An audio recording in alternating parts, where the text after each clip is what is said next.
Hello everyone, welcome back to our channel. চলে এসেছি আরও একটি নিউ ব্লগ নিয়ে। আমি অন্বেষা, তোমরা দেখছো অনিন্দিতাস ব্লগ।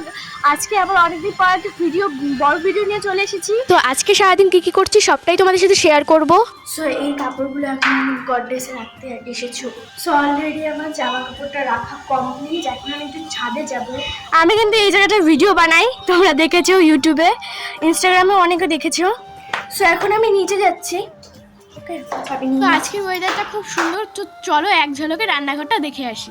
বলো তো বন্ধুরা, এটা কি রান্না হবে? তো এখন আমি যাচ্ছি দোকানে, তারপর দোকান থেকে এসে তোমাদের সাথে দেখা এখানে হচ্ছে। মা চিংড়ি মাছ ভেজেছে এবং মাটনটাকে ম্যারিনেট করে রেখেছিল, আর এখানে মা আমাকে চিকেন কষাটাকে টেস্ট করতে তো দিয়েছিল। এখন আমি স্নানে যাচ্ছি, স্নান থেকে এসে তোমাদের সাথে দেখা সো হচ্ছে। আমি এখন খেতে বসে গেছি। আজকের মেনুতে ছিল চিকেন কষা, মাটন কষা, চিংড়ির মালাইকারি আর ফ্রাইড রাইস। তো এখন বড় মানিরাও চলে এসেছে, তো এখন আমরা একটু গল্প সল্প করব, মজা করব।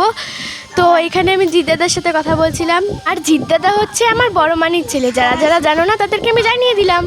আর এটা হচ্ছে আমার কুট্টি দিদি, আমার বড় মানির মেয়ে। গাইস, আজকে জামাই ষষ্ঠী। তো জামাই ষষ্ঠী উপলক্ষে আমাদের বাড়িতে এসেছে যে বড় মেয়ে, আমি ছোট মেয়ে, এই যে ভাগ্নি, এই যে আমার মেয়ে। তো আজকে মেয়ে ষষ্ঠী হচ্ছে। আমার দিদি আমাকে এই ওয়াচটা গিফট করেছে।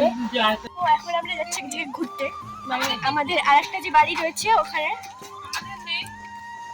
আমরা এখন বাড়ি যাচ্ছি। অলরেডি আমাদের